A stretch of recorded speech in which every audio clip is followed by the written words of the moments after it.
Clayton Powell Building, 125th Street.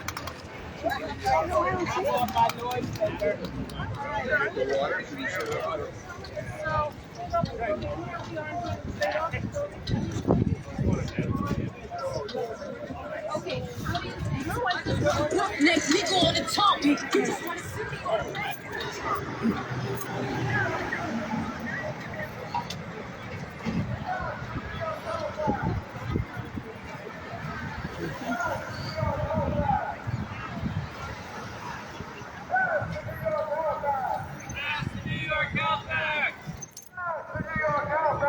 Pass the New York Health Act. Pass the New York Health Act. Pass the New York Health Act. Pass the New York Health Act.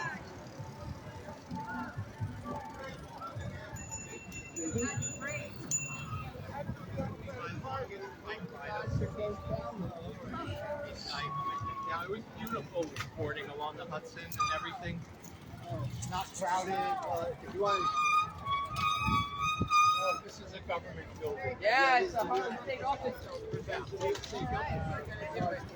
Into the next block, but I can go.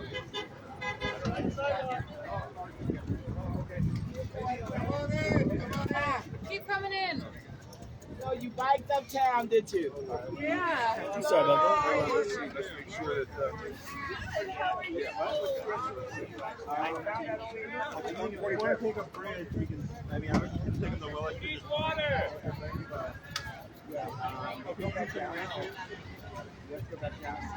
Yes, I think I'm going to do that.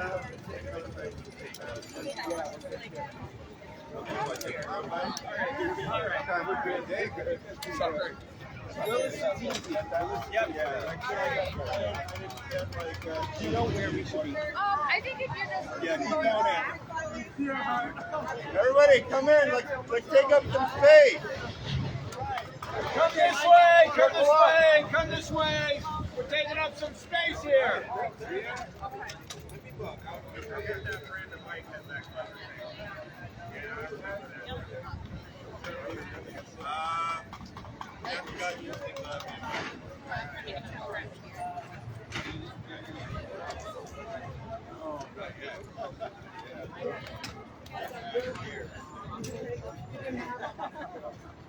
All right.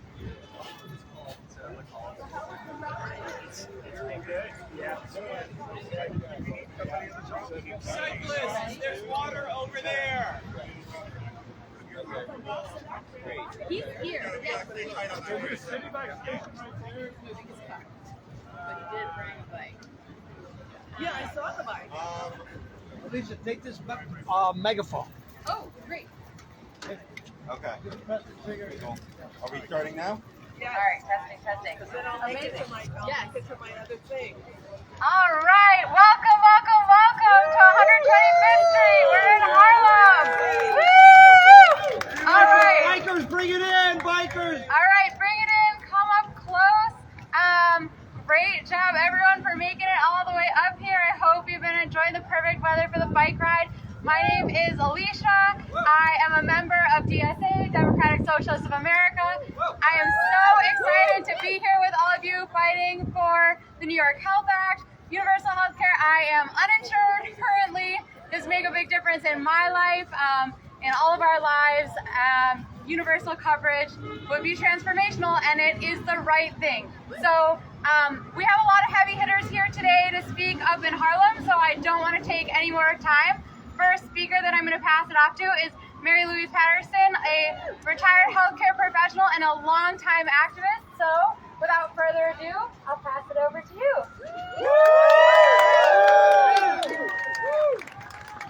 Hi, bikers. Yay. Bikers for the New York Health Act. Hi, hello, everyone.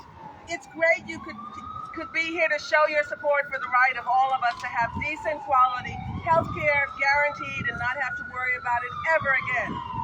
Pre-COVID, every day as many as 3 New Yorkers died needlessly due to the lack of health care coverage. But maybe you knew that because you lost someone because they had no insurance, so they delayed seeking care. It was so common back then, it didn't make headlines. It wasn't even news. Over 1 million New Yorkers have no health insurance, plus too many of us who do have insurance plans that will bankrupt us if we face a serious illness or significant emergency. But why is that? The U.S. spends more than $3 billion on health care annually, 1.5 times more than the second highest spender, Switzerland. So are we 1.5 times healthier than the Swiss? No. In fact, we're number 30. According to the International Healthcare Index, which measures the overall quality of healthcare systems, Taiwan is number 1 with an index of 86. Switzerland is number 16 with 74. And we, check this out, we're number 30 at 69. Our maternal and infant death rates are worse than all of Western European countries and Japan, but also worse than little Cuba, despite the 60-plus years U.S. embargo. In fact, our maternal mortality is worsening. Yes, it's worsening. We have fewer doctors per person, fewer healthcare visits per person, and shorter hospital stays than any other industrialized country. When I delivered my last baby, I had only 5 days in hospital, down from 8 with my first. But now it's down to 2, which is tantamount to a drive-through. A woman can't recover from the exhaustive 9 months of pregnancy, then do the real work called labor to deliver the baby, to get only 2 days of semi-rest in a hospital before going home to whatever awaits her there. Plus the baby may not even be nursing yet or properly bottle feeding. That ain't right! That ain't right! So you guessed it, I'm a pediatrician, as you already know. Retired, but I like to say retread, as I continue to be active. I started my medical career in the mid-60s when many, if not most people who were getting health care got it from private providers, small clinics and hospitals that were mostly locally owned, private or municipal. The U.S. expenditure on health was on par with Western Europe. But starting in the 1980s, our health expenditure began to diverge significantly from theirs. What happened? Well, HMOs more than doubled their market share of healthcare delivery, and with that, healthcare prices skyrocketed. Healthcare delivery is now an industry controlled by corporate titans, and the guidelines for the care you now receive, if you receive any at all, are dictated by insurance companies. The name of the game is no longer how I, as your child's doctor, can assist you in keeping your child healthy, but how well I fill out the billing forms to maximize how much money the insurance companies will reimburse the hospital or clinic. And that's where that 10 to 15-minute visit you had with me. That's the prime reason why when you go to the doctor or healthcare provider, you wind up spending more time, the doctor winds up spending more time looking at the computer screen than at you. That 15-minute exam was 10 minutes with the computer and 5 minutes with you. So you leave dissatisfied and not trusting me after waiting for me for 30 to 60 minutes or more. But you know what? I'm dissatisfied as well. I didn't go through 6 years of medical school and 3 years of hospital training to spend my time on a computer filling out forms. Tell it, doctor, tell it! Or arguing with an insurance company over the justification for a medical test you need to assist me in making the correct diagnosis. Did you know that if I don't fill out the form correctly, I'm chastised? Did you know that I'm actually incentivized to see as many patients as can be crammed into a day? That sometimes that's 30 to 40 patients, and some doctors see 50-plus patients a day? It isn't humanly possible to give quality care to that many patients in one day. And the less rich, important, and powerful you are, the more likely your provider is forced to see that many patients a day, because he, she, they are reimbursed less per office visit than his or her counterpart who's seeing the rich and famous, the important and powerful. That ain't right! That ain't right! But at the end of the fiscal year, I may get a bonus for seeing that tsunami of patients, pretty much despite the quality of care I gave, as long as I didn't maim or kill anyone or receive too many complaints or negative reviews. I must tell you that many providers, especially those in HMOs, are terribly dissatisfied. This is an unnecessarily unhappy, dangerous, and super pricey predicament the U.S. non-healthcare system is in. And I haven't even mentioned racism, COVID's impact, the lack of respect and dignity extended to poor, working class patients of any age, color, gender, sexual orientation, region in which they live, nor have I mentioned the fraud, the waste, all of which you know because you've experienced it firsthand. One remark about COVID. It's truly unfathomable to me that over 1 million of my fellow residents died within a 2-year period from the pandemic. Over 1 million people. Had we had a comprehensive universal healthcare system in place, we wouldn't have lost half that many. And the majority of those were Black, Latino, and Indigenous people. More than 250,000 children lost a parent or two or a caregiver. Most of those children are children of color. What's happened to those children? Do we know? Who is providing the psychological, emotional care to those children? Is it our current medical system? Is it capable of providing that care? No! Hell no! But we can change all that and move towards the creation of a real healthcare system where your health and well-being takes center stage by passing the New York Health Act. It won't eliminate all the ills, but it will take out the profit motive, which forces us to see too many patients a day and pushes you to lose a day's work or pay as you sit for hours in an emergency or urgent care room to be seen for a cough or a fever. This is not an impossible win. We took on the mighty tobacco industry and got the Marlboro Man, the cigarette ads, off the TV. Some of you have probably never seen one. We got the tar content in cigarettes lowered. No sales to cigarettes to children. A ban on smoking in public places. And a huge monetary payout. Yes, it took years, but we did it. Or take the mandating of wearing seatbelts and lowered exhaust emissions that were forced on the all-powerful giant car industry. Yes, it took years, and they put up a huge fight, but we put up a bigger one. Right.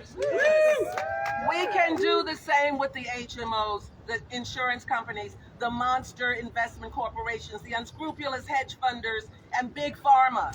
Despite their nasty manipulating public opinion campaigns, we can force the passage of a single-payer plan for all New Yorkers that will be 10, no, maybe 100 times better than what you already have, especially if you don't have anything.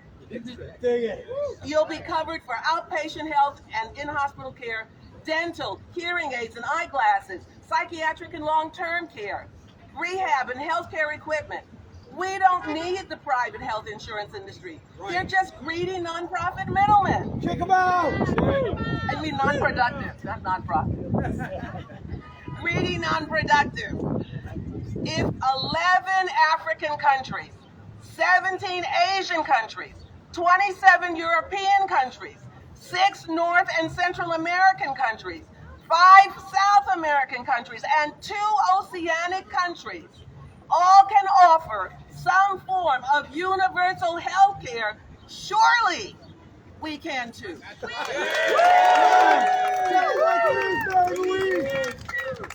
We can too!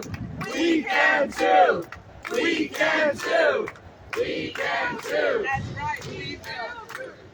We have the largest economy in the world. If the U.S. government had $2,313 trillion to spend on a 20-plus year war of destruction and death in Afghanistan, then it can certainly find the funds for health care for all of its citizens, which according to some estimates would cost around $4 trillion a year.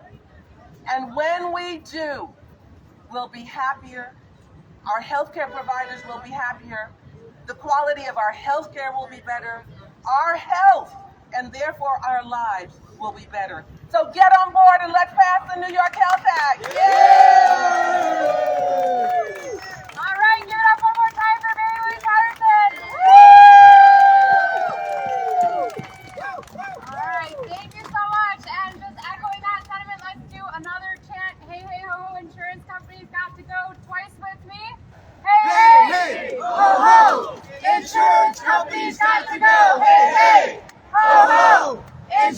Company's got to go! Woo!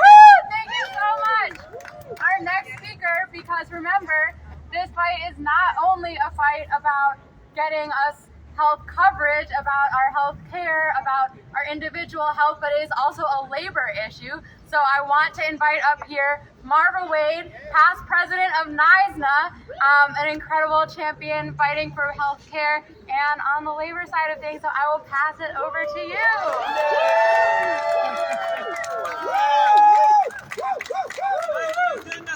Always. That's what nurses do. Well, it's so great to see all of you here today, my fellow activists. You look marvelous. I say that about myself, too. So my name is Marva Wade. I am a registered retired nurse, a proud member of the New York State Nurses Association. I was a past president of our NISNA Political Action Committee, past chair of our Single Parent Committee, and current member of our Single Parent Committee. I'm also on the board for PNHP Metro New York. Yay! Hey, team. And one last thing. I am also the vice president of the Rotary Club of Harlem. Right here with you. The reason I said that is my Harlem brothers and sisters are here today, so I would like to give them an acknowledgement. Hello, Rotary Club of Harlem. That lady over there is our president, Yvette Forbes. The guy, the good-looking guy next to her is her first gentleman, her husband. And the person next to her is a past member and a club member of NISNA and our secretary to the Rotary Club of Harlem. She's roaming around. So, now to the real words. I've lived in Harlem right where we are for over 60 years, within walking distance of where we are right now. I worked at Mount Sinai Hospital for over 45 years, not too far from where we are right now. For most of my professional career, I was in the operating room. As an OR nurse, my professional career in the operating room showed me what it means to have health care denied and delayed. Several interventions were turned into radical procedures, and patients lost limbs, they lost their lives, and they were, all of this dramatically reduced their quality of life because they didn't get health care.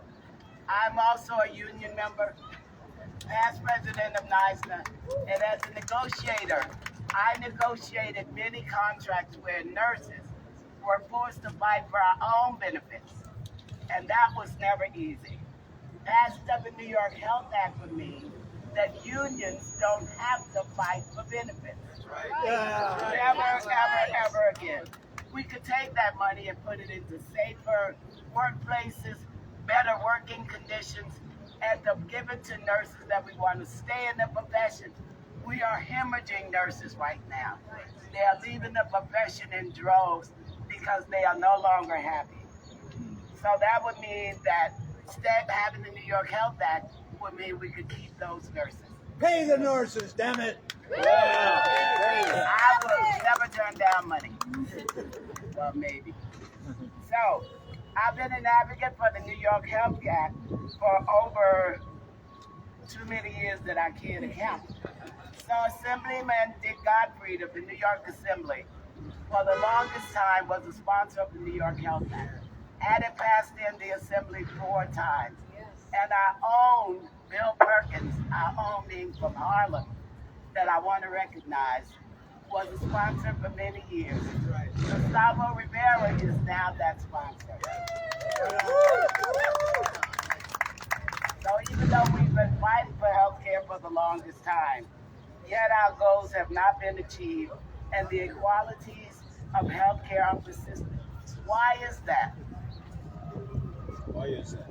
Capitalism. Profits over patients. It's all about the money. Right. And what we want to do is to change that. It can't be all about the money. It has to be all about us. Yes. So together we can make a difference, and we will. So I say to you, onward, because victory is ours. Ours. All right, give it up again for Marva Wade.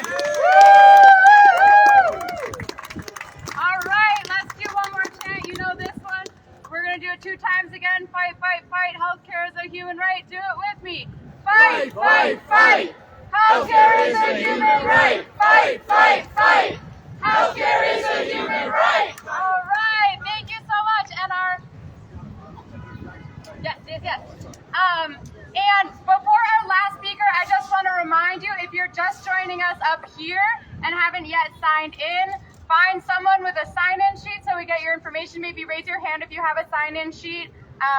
Find one of those folks. We've also got water bottles up here if anyone's thirsty from the long ride uptown.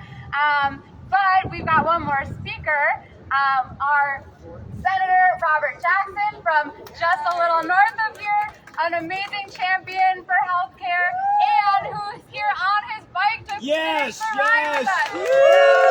Thanks so much, Robert Jackson. Well, thank you everyone for coming, and this looks beautiful. We just need to increase the number of people that are saying that healthcare is a human right. And I say to you, I can't wait to vote in the New York State Senate and say aye! And obviously, Gustavo Rivera is the chair of the Health Committee. He is a staunch advocate fighting for universal health coverage for everyone. And I'd say to you that, my gosh, his volume of information in his brain in order to deal with this particular matter is fantastic. And prior to him was Bill Perkins, who was a state senator and retired city council member. Bill Perkins has done a good job, as far as I'm concerned, when he was in the state senate. But now it's up to all of you to keep the pressure on us to make sure that we do the right thing on behalf of all New Yorkers. Is that okay? Yeah. So if you were talking to all of the 63 New York State senators, what would you say to them? Patience over profits. Patience over profits. Patience over profits. And I hope that they will listen. And if you were the state senate, and if you were voting on this in the Senate chambers, all those in favor, raise your hand and say aye. Aye. Aye. All those opposed, no one raise their hand. Ayes have it. But I wanted to join with you today because I truly believe in that we need universal health coverage for everyone.